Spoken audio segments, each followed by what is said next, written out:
Pizza Tower. It's a pretty good game. Pizza Tower was developed by Torda Pizza, which consists of McPig, the lead designer, the programmer Certif, and composed by Ronald de Castel, Klasky Gito, and Post Elvis. And right now, it's only available on Windows and bought on Steam for 499 pesos. It's a 2D Wario-like platformer, which means it's kinda like a Metroidvania but with linear level progression. I'm not too sure myself. Now, what makes this game so good? Legendary. Ultra kill. Well baked. But let's just start from the beginning.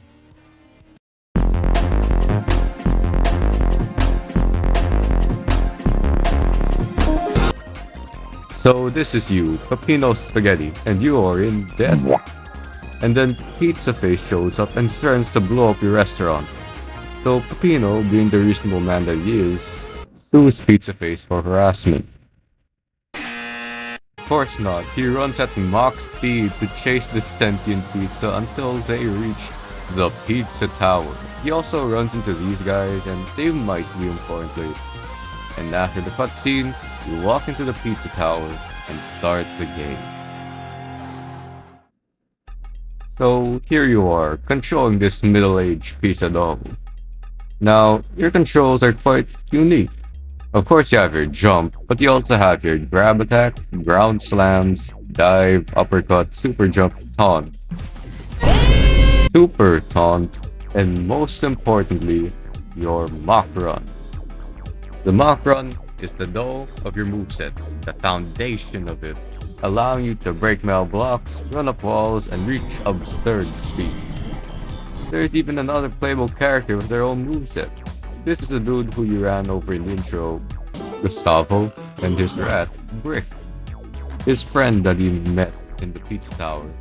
They can double jump, lariat, wall bounce, and most importantly, kick the rat. He only appears in 2 levels though.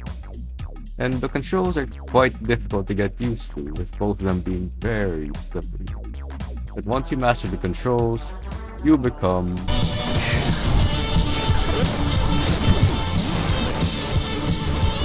Alright, now you know how to move. Now, have a look around. This game looks pretty bizarre for a platform, taking elements from old Cartoon Network shows, like Courage, Ren and Stimpy, and other cartoons.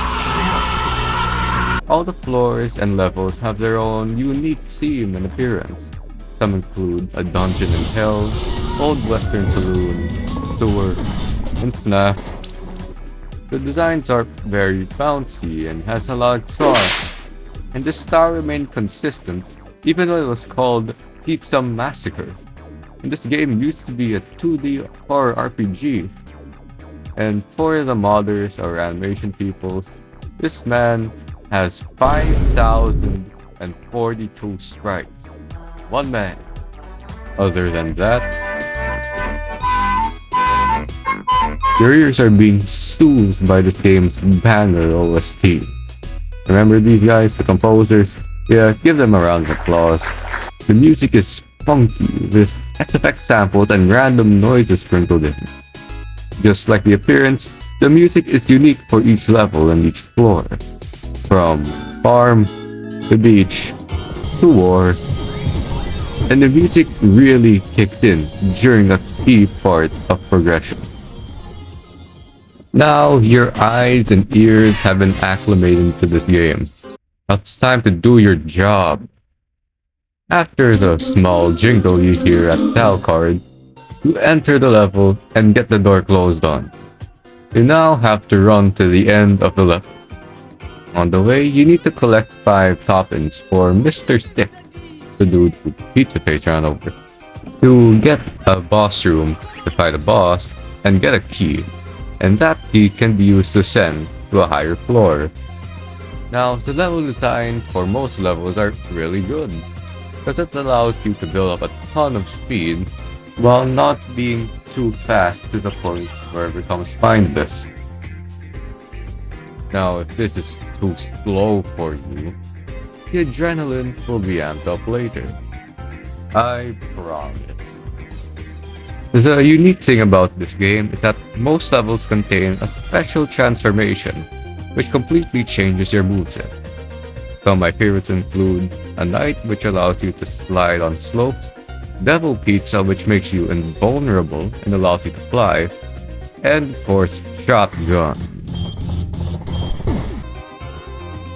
These forms really spice up the gameplay a lot, and most levels really complement their respective transformations, with stupid rats and certain obstacles that force you to transform.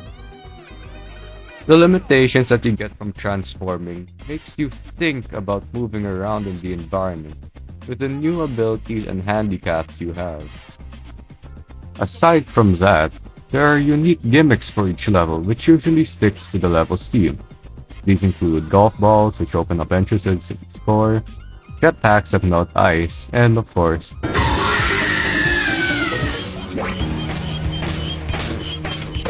these further cement how different each level is from one another and makes you tackle each of them in very different ways. Other parts of a usual level are the 3 secret eyes, little hidden mini challenges sprinkled throughout the level, and of course Jerome the janitor.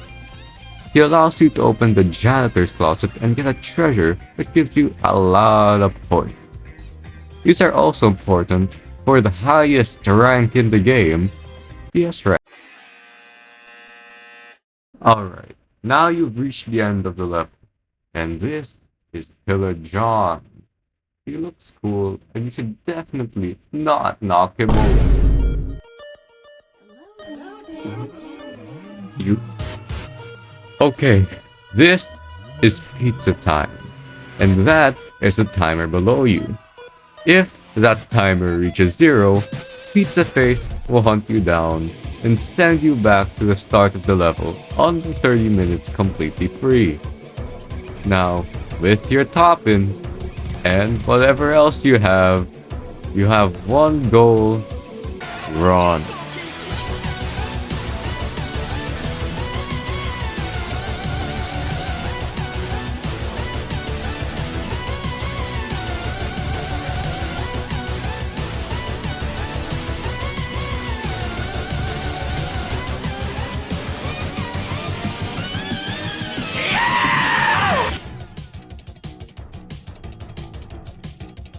I think now is an appropriate time to explain the John blocks. These open or close during pizza time, which forces you to take alternate routes to escape. Really makes the level much more exciting, and the routes really give room for blisteringly high speeds. Some levels even force you to use transformations, so you need to work around the environment with your limitations while also being really fast about it. Despite this, there's still one extra challenge left for you, 4 more points. If you are so inclined, you can do the entire escape sequence again with the Lap 2 portal near the beginning of the level. With all of that, good luck! Good job! You've reached the end of the level. You even got a high rank for it. But you didn't get the highest one. It ain't the S rank. It's the P rank. You need to get all 3 secrets, get the hidden treasure, get enough points for the S rank, do the entire escape sequence again through the Lap 2 portal, and most importantly, not drop this little combo meter over here. The combo meter gets filled by killing an enemy, and you can raise it and maintain it by collecting toppings, interacting with priests, and other such things. And you lose it passively by not doing the things I said, or you get hit and a portion of it gets lost. And getting a P rank under these conditions is... But in the end, it's really satisfying to get. It shows that you've mastered the game and you've mastered the levels. Now, this game is very polished, but has some minor flaws. My main gripe is with the bosses. They feel sluggish and detached from the game's core, the regular levels with their blisteringly high speeds. but they aren't bad. I see a lot of potential with them. I think the last two bosses did well by having a high stakes portion, a chase scene, and play the game. The experience of the final boss is worth it. Also, these were agonizing to P rank. You have to do them hitless, and I don't think I can count the amount of times I pressed restart level. Now, what I would do with the bosses is to turn them something like the Dragon's Lair level in earlier builds. Maybe a whole level designed around the boss with its own unique gimmicks. It could really increase the stakes and make each boss much more enjoyable. And other than that, the only transformation I do not like too much is a ghost. Maybe because it feels boring and clunky to control, and I'd prefer something like Possession, like in the earlier builds. Also, the reduction of some long portions which kills your combo, but these have been reworked in the Halloween update, so that's cool. Overall, this game is really good. Even with the flaws, it is so dang polished. The speed is fast, the design is charming, there's so many secrets, and the characters are all really memorable. This game gets a 9.7 out of 10. Alright, finally done with the video. I'm gonna check out nominees. Best debut in the game. I wonder. Oh,